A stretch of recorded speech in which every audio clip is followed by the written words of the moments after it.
નમસ્કાર વિદ્યાર્થી મિત્રો, આજે આપણે ધોરણ 11 માં ચેપ્ટર નંબર 4 પ્રાણી સૃષ્ટિમાં સૂળત્વચી સમુદાય વિશે અભ્યાસ કરીશું. બરાબર. હવે ગયા લેક્ચરમાં આપણે મૃદુકાય સમુદાય વિશે અભ્યાસ કરી રહ્યા હતા, જેમાં આપણે ચર્ચા કરી ગયા હતા કે મૃદુકાય સમુદાયના પ્રાણીઓ એ સંપૂર્ણ દરિયાઈવાસી હતા, જ્યારે સૂળત્વચી સમુદાયના પ્રાણીઓ પણ સંપૂર્ણ દરિયાઈવાસી જોવા મળે છે.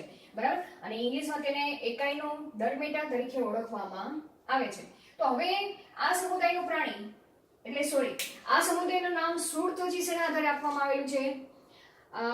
કારણ કે આ સમુદાયમાં જે પ્રાણીઓ મૂકવામાં આવેલા છે તે પ્રાણીઓના શરીર ઉપર કંટકો, બરાબર, જેવી રચના અથવા તો જોવા જઈએ તો સૂળ જેવી રચના જોવા મળે છે. તેને આધારે આ સમુદાયના પ્રાણીઓને સૂળત્વચી સમુદાયમાં મૂકવામાં આવેલા છે. તો આપણે કઈ રીતે લખશું કે શરીર પર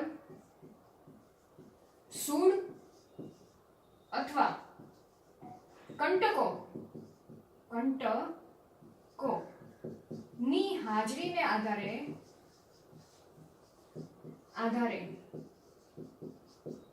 સમુદાયનું નામ શું પાડવામાં આવેલું છે? સૂળત્વચી આપવામાં આવ્યું છે. સમુદાયનું નામ સૂળત્વચી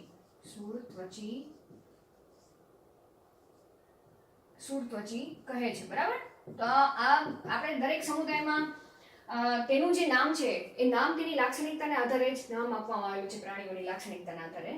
ચલો સૌથી પહેલા આપણે તો નિવાસ સ્થાન વિશે ચર્ચા કરી નાખી, જે તેના સામાન્ય લક્ષણો વિશે ચર્ચા કરી.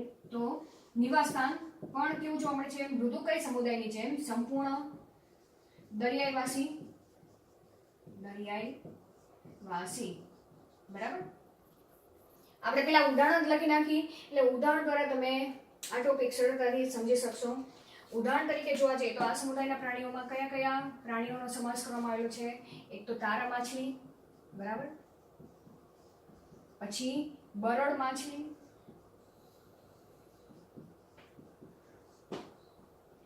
પછી સમુદ્ર કમળ,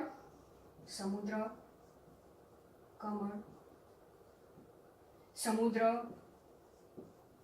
કાકડી અને સાગર ગોટા. બરાબર. આ બધા પ્રાણીઓનો સમાવેશ કરવામાં આવેલો છે. હવે નિવાસસ્થાન બાદ સામાન્ય લક્ષણોમાં ચર્ચા કરવા જઈએ તો દૈહિક આયોજન એ આપણને ખ્યાલ જ છે, આગળથી ચાલતું આવ્યું છે. અંગતંત્રીય દૈહિક આયોજન ધરાવે છે. બરાબર. તેના સિવાય બીજું લક્ષણ આપણે ચર્ચા કરવા જઈએ તો ગર્ભસ્તરની રચના. તો આ સમુદાયના પ્રાણીઓ ત્રિગર્ભસ્તરીય. બરાબર. તેના સિવાય જોવા જઈએ તો દેહકોષ્ઠની રચના.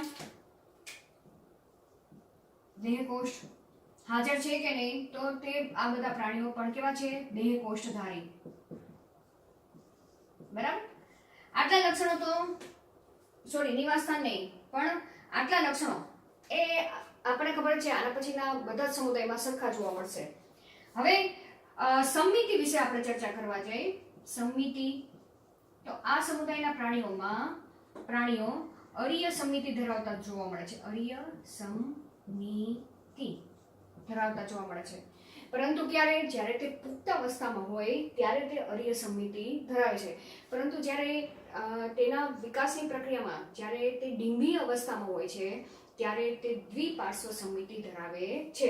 તો અહીંયા તમે લખી શકો અરીય સંમિતિ ક્યારે? પુખ્ત પ્રાણીમાં.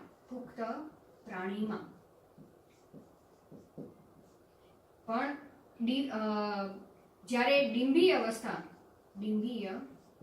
એટલે આપણે અહીંયા સીધું ડાયરેક્ટ એમ જ લખી નાખી દ્વિપાર્શ્વ સંમિતિ ડિંભીય અવસ્થામાં જોવા મળે છે. આ ખાસ યાદ રાખજો, આવી વિશેષતા અન્ય કોઈ સમુદાયના પ્રાણીમાં જોવા મળતી નથી. તો તમને આને લગતો પણ પ્રશ્ન પૂછી શકે. બરાબર. તો એ ખાસ એમસીક્યુ માટે પણ તમારે તૈયાર કરવાનું છે. ચલો એના સિવાય જોવા જઈએ તો પ્રચલન માટે પ્રચલન માટે આ સમુદાયના પ્રાણીઓમાં નાલી પગ જેવી રચના આવેલી છે. કેવી આવેલી છે? નાલી પગ જેવી રચના હાજર જોવા મળે છે કે જેના દ્વારા તે પ્રચલનની પ્રક્રિયા કરે છે. અથવા તો તમે લખી શકો તરવાની પ્રક્રિયા કરે છે. ચલો હવે અંગતંત્ર પાચન તંત્ર ની વાત કરવા જઈએ તો આ સમુદાયના પ્રાણીઓમાં પણ કેવું જોવા મળે છે? પાચન તંત્ર સંપૂર્ણ જોવા મળે છે. એટલે કે મુખની તેમજ મળદ્વારની રચના આવેલી જોવા મળે છે. પણ આ સમુદાયના પ્રાણીમાં તમે જોઈ શકો કે જે મુખ છે એ મુખ વક્ષ બાજુએ આવેલું છે, એટલે કે નીચેની બાજુએ, અને જે મળદ્વાર છે તે પીઠની બાજુ એટલે કે ઉપરની બાજુએ આવેલું જોવા મળે છે. જેમ કે પ્રાણી પાણીમાં આ રીતે તરશે તો જે મુખ ઉપર હોવું જોઈએ પણ ઉપર હોતું નથી. ક્યાં હોય છે? નીચેની બાજુ હોય છે મુખ. એટલે કે નીચેનો ભાગ કયો કહેવાશે? વક્ષ બાજુ કહેવાશે. અને તેનો ઓપોઝિટ સાઈડ એ પૃષ્ઠ બાજુ કહેવાશે, જ્યાં મળદ્વાર આવેલું જોવા મળે છે. તો આવી વિશેષતા પણ આ સમુદાયના પ્રાણીમાં જોવા મળે છે. લખી શકો અહીંયા મુખ વક્ષ બાજુએ અને મળદ્વાર પૃષ્ઠ બાજુએ જોવા મળે છે. બરાબર? તો જનરલી પ્રાણી આ રીતે જ તરતું હોય છે. નીચેની બાજુએ મુખ આવેલું છે, ઉપરની બાજુએ મળદ્વાર આવેલું છે. ચલો હવે તેના સિવાય આપણે ચર્ચા કરવા જઈએ કે કંકાલની રચના વિશે આપણે ચર્ચા કરી. કંકાલ તો આ સમુદાયના પ્રાણીઓમાં અંતઃકંકાલ જોવા મળે છે. કંકાલ ક્યાં આવેલું છે? શરીરની અંદરની બાજુએ આવેલું છે. બરાબર? શેનું બનેલું છે? કેલ્શિયમ કાર્બોનેટનું બનેલું છે.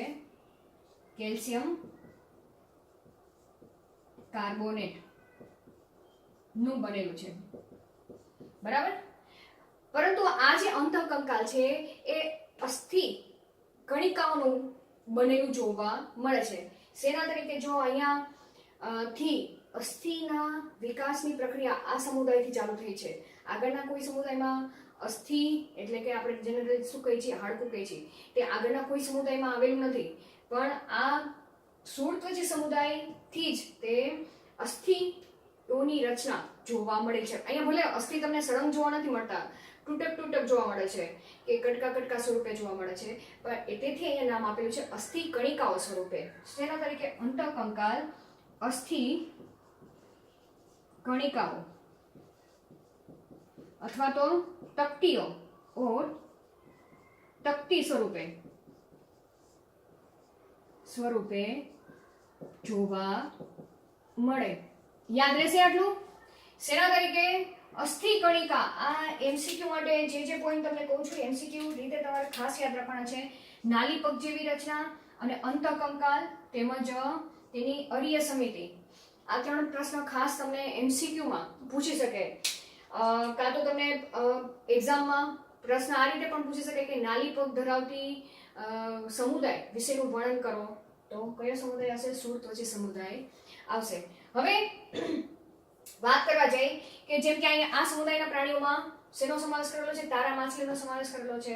તો તારા માછલી તમને આપણે થોડુંક આકૃતિ ઉપરથી જો દોરવાનો પ્રયત્ન કરશું તો આકૃતિ ઉપરથી તમને સ્પષ્ટ આ સમુદાયમાં કઈ લાક્ષણિકતા છે ખ્યાલ આવી જશે.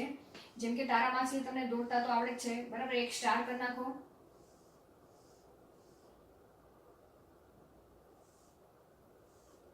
આ સ્ટાર કરેલો છે. બરાબર? સ્ટાર નથી પણ એમ સમજી લો કે આ તારા માછલી છે.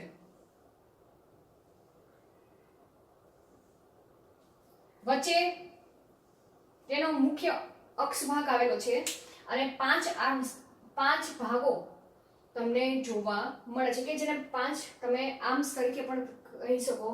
કેટલા આવેલા છે? 1 2 3 4 5. એવી જ રીતના બરડ તારા છે.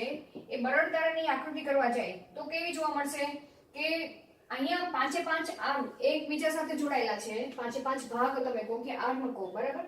જ્યારે બરડ તારામાં આ તારા માછલી છે જેનો મુખ્ય ભાગ ની ફરતે જે આમ છે, બરાબર, તે કેવી જોવા મળે છે? છૂટી જોવા મળે છે. કે એકબીજા સાથે જોડાયેલી હોતી નથી. બરાબર, આ રીતે ખ્યાલ આવી ગયો. આ શું છે? બરડ તારા. તો આપણે જોવા જઈએ કે જે મુખ છે એ મુખ પાછળ એટલે કે વક્ષ બાજુ આવેલું જોવા મળે છે. અહીંયા હું આ રીતે કરતો, આ રીતે તેના મુખની રચના જોવા મળે છે. હવે આ સમુદાયની એક બીજી વિશેષ લાક્ષણિકતા છે કે જે અન્ય કોઈ સમુદાયમાં જોવા મળતી નથી. તે વિશેષતા છે જલવાહક તંત્ર. શું કહેવામાં આવે છે તેને? જલવાહક તંત્ર.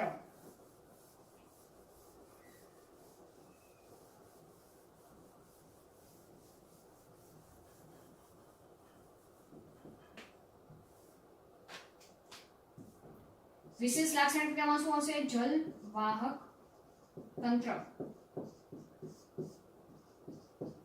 કે આ તંત્ર એ જુદી જુદી ક્રિયાઓ સાથે સંકળાયેલું જોવા મળે છે. એ ક્રિયા વિશે આપણે લખવા જઈએ તો આ જલવાહક તંત્ર એક તો પ્રચલનમાં મહત્વનો ભાગ ભજવે છે. બરાબર. તેના સિવાય જોવા જઈએ તો શ્વસનની ક્રિયામાં પણ ભાગ ભજવે છે. ઉત્સર્જન ની ક્રિયા પણ તેના દ્વારા થતી જોવા મળે છે. અને ખોરાક પકડવામાં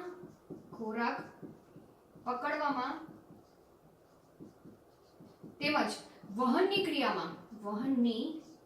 ક્રિયામાં ભાગ ભજવતું જોવા મળે છે. બરાબર. તો એક એવી તંત્ર આવેલું છે આ સમુદાયના પ્રાણીઓમાં કે જેમાં પાણીના વહનની પ્રક્રિયા થશે. જલ લખ્યું છે એટલે કે પાણી, કે પાણીના વહનની પ્રક્રિયા તેના શરીરમાં એ રીતે થશે કે તેની મદદથી આ સમુદાયના પ્રાણી પ્રચલનની પ્રક્રિયા પણ કરી શકે છે, શ્વસન અને ઉત્સર્જનની પ્રક્રિયા પણ કરી શકે છે, તેમજ ખોરાક પકડવા તેમજ તેના વહનની ક્રિયા કરી શકે છે. તો કઈ રીતે આપણે થોડુંક તેના વિશે થોડીક ચર્ચા કરી. જેમ કે તંત્ર કીધું છે એટલે એનો મતલબ શું કે તેની અંદર એક કરતા વધારે રચનાઓ પાણીની વહનની ક્રિયા સાથે સંકળાયેલી હશે આખા શરીરમાં. બરાબર. અને તે તંત્ર મારફતે પાણી એ આખા શરીરમાં ફરશે. બરાબર. અને પાણીની મારફતે જે ઓક્સિજન તેમાં પાણીમાં ઓગળેલો છે તે શરીરની અંદર દાખલ થશે અને શરીરના કોષોને પૂરતા પ્રમાણમાં ઓક્સિજન મળી રહેશે. ખ્યાલ આવી ગયો. તો અહીંયા પાણીના વહન, માનો કે આ તો એમ સમજી લો કે આ જે પ્રાણી છે એ પ્રાણીનો જે મધ્ય ભાગ છે જ્યાં પાણીને અંદર દાખલ થવા માટે ગુણી છિદ્ર જેવી રચના આવેલી છે. યાદ રાખજો, આ તો બધા પ્રાણી ક્યાં રહે છે? પાણીમાં જ રહે છે. બરાબર. તો તેનો જે મધ્ય ભાગ છે એ મધ્ય ભાગમાં એક છિદ્ર જેવી રચના આવેલી છે. એ છિદ્ર જેવી રચના મારફતે પાણી અંદર દાખલ થશે. પાણી અંદર દાખલ થશે ત્યારે જેમ આપણને ખબર છે કે મુખ્ય પાઇપલાઇન હોય, પછી તેની સાથે ઘણી બધી પાઇપલાઇન ગોઠવાયેલી હોય છે જેના મારફતે દરેક ઘર સુધી પાણી પહોંચે છે. બરાબર. તો અહીંયા પણ સેમ આવી જ તંત્રમાં જુદી જુદી નલિકાઓ ભાગ ભજવતી હશે કે મુખ્ય જે નલિકા છે, છિદ્ર છે, તેના મારફતે અંદર પાણી દાખલ થશે, પછી મુખ્ય નલિકાની અંદર પાણી દાખલ થશે અને ત્યાંથી તે નલિકા મારફતે જેટલા ભાગો છે એ બધા જ ભાગોમાં પાણી પહોંચશે. બરાબર. આ બ્લેક કલરથી કરો છો એ શું દર્શાવે છે? જલવાહક તંત્ર. જલવાહક તંત્ર. બરાબર. અને એ નલિકા મારફતે દરેક ભાગો સુધી પાણીના વહનની પ્રક્રિયા થાય છે. હવે પાણીની સાથે સાથે ઓક્સિજન ઓગળેલો છે તો દરેક ભાગો સુધી ઓક્સિજન પહોંચી જશે. બરાબર. એટલે કઈ પ્રક્રિયા થાય? શ્વસનની પ્રક્રિયા. તેની સાથે જે CO2 ઉત્પન્ન થશે એ CO2 પાણીની સાથે સાથે, હવે માનો કે ફોર એક્ઝામ્પલ પાણીના વહનની પ્રક્રિયા અહીંયા થઈ, હવે વધારાનું પાણી અહીંયા શું આવેલું છે? નાલીપગો. મેં તમને આ શું દર્શાવેલું છે? નાલીપગો. આ શું છે? નાલીપગો. નાલીપગો ક્યાં આવેલા છે? સપાટીની બહારની બાજુએ. બરાબર. આ રીતે ગોઠવાયેલા છે. તો હવે આ જે વધારાનું પાણી છે એ જે નાલીપગો છે તેના મારફતે બહારની બાજુએ નીકળે છે. આ યાદ રાખજો ટેકનિક કે અહીંયા પાણી જે આવેલું છે વધારાનું પાણી એની અંદર CO2 પણ ઓગળેલો હશે, નકામો છૂટો પડેલો CO2, અને જે નકામો કચરો છે એ પણ એમોનિયા સ્વરૂપે તેમાં ઓગળેલો હશે, બરાબર. અને પછી આ પાણી નાલી પગો મારફતે બહાર નીકળે છે, અને નાલી પગો મારફતે બહાર નીકળે છે, જેને કારણે નીચે ફોર્સ ઉત્પન્ન થશે, અને એ પ્રાણી એ આગળની બાજુએ પ્રચલનની પ્રક્રિયા કરશે. એટલે અહીંયા શું થાય છે કે પાણી બહાર નીકળે છે નાલી પગો દ્વારા, જેને કારણે ધક્કો લાગે છે, એક પ્રકારનો ફોર્સ લાગે છે, અને તે પ્રાણી આગળની બાજુએ પ્રચલનની પ્રક્રિયા કરે છે.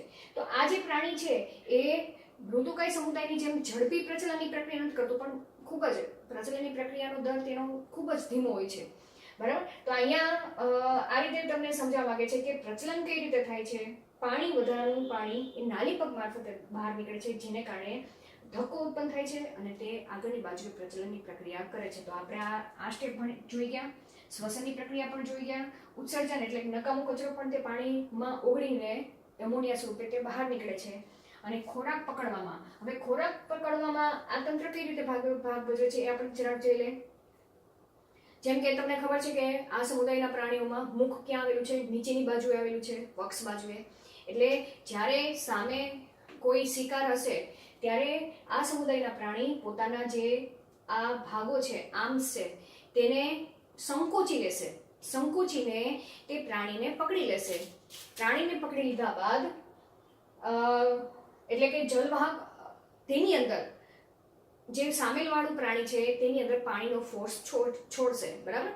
અને ત્યારબાદ જે આ પ્રાણીનું જે મુખ છે એ મુખ એ ઉપરની બાજુએ લાવશે, અને એના જે ઉત્સેચકો છે એ ખોરાક સામેનો શિકાર છે તેની અંદર ઠાલવશે, પ્રવાહી ઠાલવશે, જેમાં ઘણા બધા ઉત્સેચકો રહેલા છે, અને જેને કારણે તેને ડાયજેશનની પ્રક્રિયા થોડીક સરળ થઈ જશે, અને તે પોતે ગળી લે છે તે પ્રાણીને. તો આ રીતે ખોરાક પકડવામાં તેમજ શરીરની અંદર તેના વહનની ક્રિયામાં આ જલવાહક તંત્ર મહત્વનો ભાગ ભજવે છે. તો આપણે અહીંયા આ મુખ્ય લાક્ષણિકતા આ તમને MCQમાં પણ પૂછી શકે, તો જલવાહક તંત્ર તમારે યાદ રાખવાનું છે. હવે આપણે આગળ ચર્ચા કરવી જઈએ તો ઉત્સર્જન તંત્ર અહીંયા આવેલું નથી, બરાબર. શું છે? ગેરહાજર છે, કારણ કે એ બધું કાર્ય કોના દ્વારા થાય છે? જલવાહક તંત્ર દ્વારા થતું જોવા મળે છે. ચલો એના સિવાય જોઈ જઈએ તો લિંગ ભેદ જોવા મળે છે, બરાબર. લિંગ ભેદ જોવા મળે છે, બરાબર. પ્રજનન ના જોવા જઈએ તો લિંગી પ્રજનન એટલે હવે તો યાદ રાખવાનું છે કે આગળ બધા સમુદાયના પ્રાણીઓ લિંગી પ્રજનન જ કરતા હશે. લિંગી પ્રજનન કરશે, પણ જે ફલનની પ્રક્રિયા છે એ ફલન પાણીમાં થતું જોવા મળે છે, એટલે કે બાહ્ય ફલનની પ્રક્રિયા થતી જોવા મળે છે. ક્યાં થાય છે? બાહ્ય ફલન. બાહ્ય ફલન એટલે પાણીમાં, અને ફલન થઈ ગયા બાદ ડિંભીય વિકાસની પ્રક્રિયા થાય છે તેમાં, બરાબર. પેલા ડિંભીય વિકાસ જોવા મળે છે, અને ડિંભીય વિકાસ બાદ તે પુખ્ત પ્રાણી બને છે, પુખ્ત પ્રાણી. તો આ જે વિકાસ છે એ કેવો વિકાસ કહેવાશે? પરોક્ષ વિકાસ જોવા મળે છે. ખ્યાલ આવી ગયો? તો આ સમુદાયના પ્રાણીમાં પણ પરોક્ષ વિકાસ જોવા મળે છે. તો અહીં આપણે આ સુર્તચી સમુદાય વિશે અભ્યાસ પૂર્ણ કર્યો. 3 મહત્વના પોઈન્ટ છે. પ્રચલન માટે નાલી પગો, જલવાહક તંત્ર, તેના સિવાય કંકાલ આવેલું છે, અંતઃકંકાલ પણ અસ્થિ કણિકાઓ કે તકતી સ્વરૂપે જોવા મળે છે.